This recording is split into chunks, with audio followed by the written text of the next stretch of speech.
This is the one, folks. This is the one that you've been waiting for here. Unfortunately, the destruction of Magic Kingdom's Rivers of America is imminent. We just learned that July 6th will be the last day to enjoy your favorite attractions as it relates to the Rivers of America there at Walt Disney World's Magic Kingdom. That includes the Liberty Bell Riverboat, that includes Tom Sawyer's Island, many more. But, with this whole announcement of what's going on with the Rivers of America there at Magic Kingdom and the new upcoming Cars-based attractions that are coming in that space, people notice something very interesting.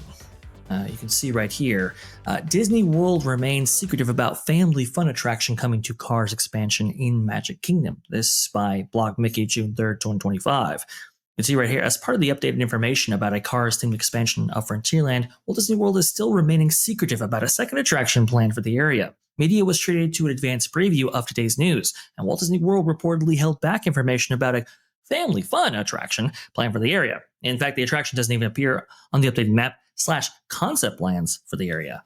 And here's what we know. They talk about how a second attraction was very much planned for this, this Cars area. I guess Piston Peak is what we're calling it, based on planes, fire and rescue. Fantastic. That's just what the people wanted. You can see right here, this is from the original announcement of this new Cars area as it was breaking at the time. This was back at D23 Expo or D23 Ultimate Fan Event, I guess, back in 2024. If we scroll down right here, it says one attraction will invite you on a thrilling rally race through the mountains. That's the initial attraction, which, by the way, we'll get into in just a moment and how some strange stuff is happening there as well. But what about for smaller racers? The second attraction will be geared towards them and will be fun for the whole family. And as Scott Gustin points out in his tweet talking about this reveal of Piston Peak, says this: Disney said a family fun attraction is still planned for the new area, but more details will be revealed later. The Ranger headquarters building will serve as the queue for the attraction. Now, here's what I also wanted to bring up as part of the story. Not only was the family fun attraction missing, but the main attraction, this ATV attraction, was also missing. This is the weird thing, folks. They didn't feature any of the attractions that are supposed to be part of this new Piston Peak area. As Eddie Sato brilliantly points out here, the previous, I believe, senior vice president of Imagineering, and did so much work with Disneyland Paris and Disneyland back in the 90s. Just tremendous Imagineering creative mind here. It says this: while these, quote, fun maps are designed to be specifically vague, I'm surprised to see that the map omits the ATV ride experience that they were so excited about. Why don't we see cartoon ATVs ripping into those trails? We don't see the, quote, race day flags or any of that. Nice to see what appears to be more water. It's evolving. Evolving indeed. And I think not only is this concept evolving, but Disney's showcase of it has evolved as well. Here's a greater look at that map, and you can see we don't get any mention of attractions at all in any of this stuff. And Culture, I'll go ahead and throw it to you here because I know you're very passionate about this, as rightfully so. But whenever I play this footage, I've seen it myself where people just get a visceral reaction to this stuff. Like when you say we're replacing Rivers of America at Magic Kingdom with this, people react very, very strongly. And I think Disney saw that. And I don't think that this concept here is just to showcase what they're doing.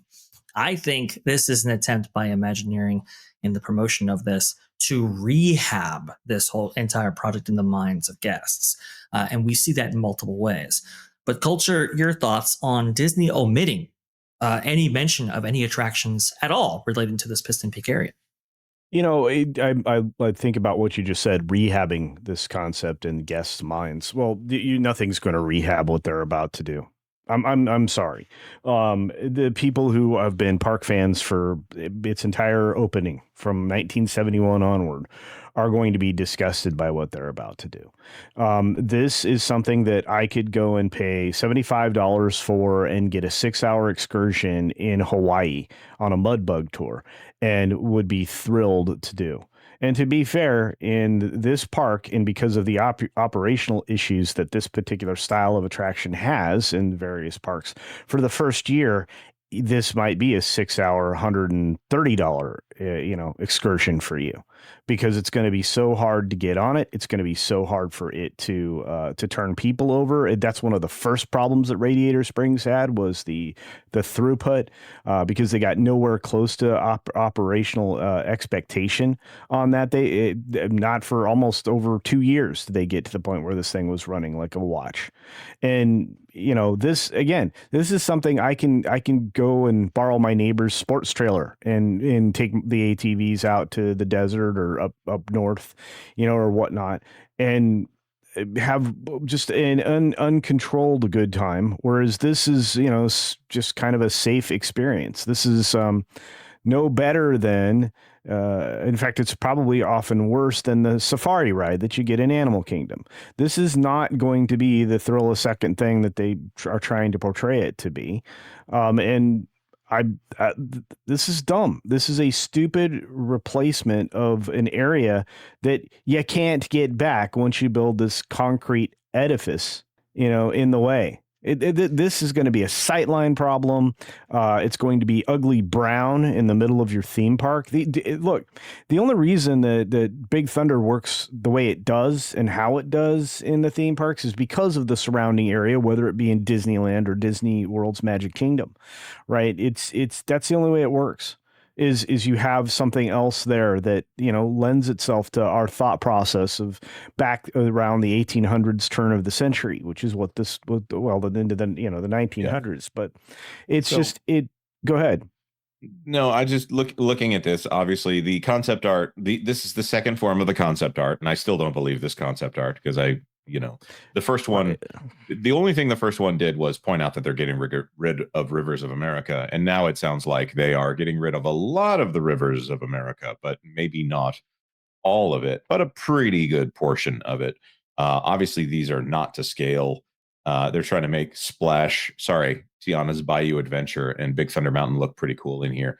Obviously, the lack of ATVs, that's interesting to me, but the fact that they still go back to what can be done in almost any part of America for a very cheap amount of money, and the current Disney company does not have they don't have a haunted mansion in them. Yes, there are haunted houses all across the United States every Halloween, but Disney's Haunted Mansion is amazing. There are well, I guess there's not a Carousel of Progress in every city in America, but what they're trying to show off, I have no confidence that they're going to be able to do something that actually lives up to the Disney name, because they and this is, if you're paying attention, Walt Disney Imagineering and the people who sign on to the budgets for Walt Disney Imagineering, we know what you do. When you do the concept art, you know exactly what you want. You have your dedications for how much money you're going to spend. And then by the end of it, you say, well, we can cut out that thing. We can cut out that thing. And we can cut out that thing. And it'll pretty much be the same thing. So that percentage that you're gaining in value engineering it is what gets you a Star Wars Galaxy's Edge. So, yeah. And I don't think anyone's interested in that. And as impressive as the rock work is that they're capable of doing now, it's boring.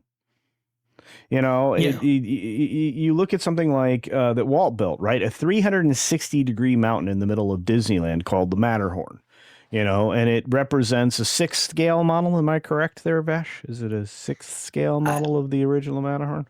I heard it was a 1/100th scale. Okay, whatever. It's a scale model, basically. And what's great about it is that it is landscaped to the teeth. And it is done in a way so that they still have forced perspective to make you think that there is an enormous thing in the middle of this park. How did it possibly fit? Right. But I'll go to Epic Universe on this.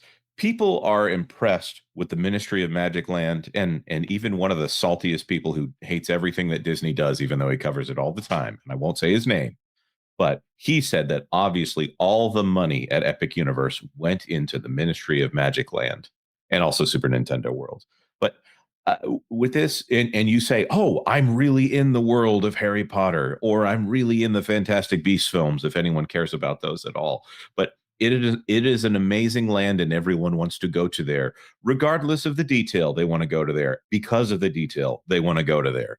With the Cars land, I don't see anything in the Cars franchise that appeals to young boys more than anything else that's going to make people go, oh yeah, I want to go on a wilderness trip with not Lightning McQueen.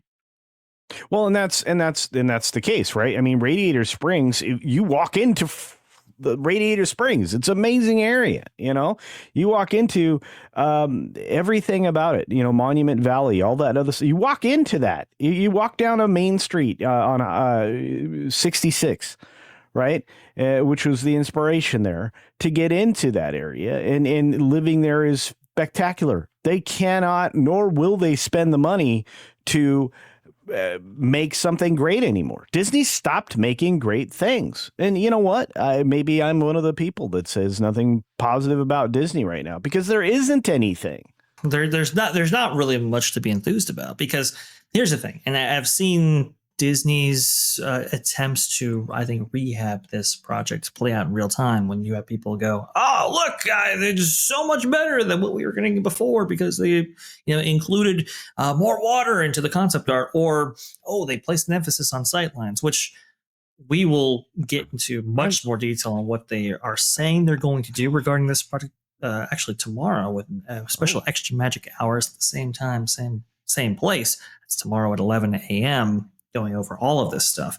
But my feeling is like, what have you shown me lately to get enthused about anything that you're doing? This concept that you're seeing right here, that was done back in 2012. We're a long way removed from that. And a lot of the people responsible for this have gone away. Go ahead, Culture. Oh no, to me it's like night and day. This fits in. If you look at the total concept in DCA, this fits in with the lodge, the Grand Californian Hotel. It fits in with that entire area. They actually know how to do frontier and Western theming very well. They just don't spend this kind of money anymore to give you this level of detail. And I'm going to tell you right now, the Denny's coloring placemat here is garbage. This is garbage. It's not to scale. It doesn't give you any, and I understand because of what Eddie Soto said and others, but yeah, I'm not in love with this idea.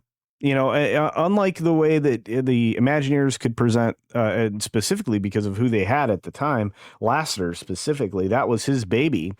There's a reason he was head of creative, because he was creative. They don't have creatives anymore. They have bean counting value engineers that are giving us the lowest common denominator, which they specialize in at Disney now. Sorry. They do.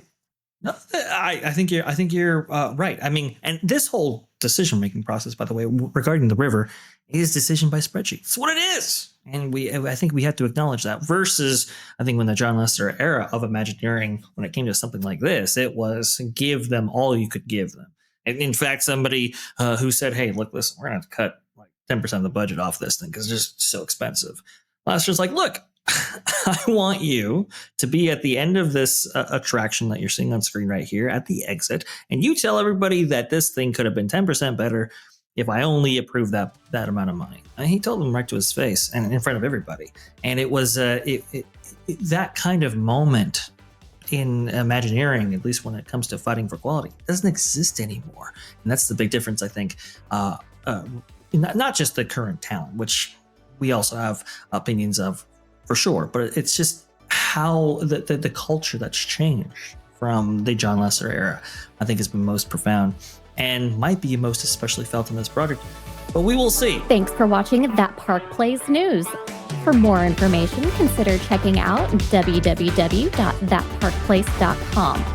And don't forget to subscribe, share, like, and send this out on your favorite social media accounts.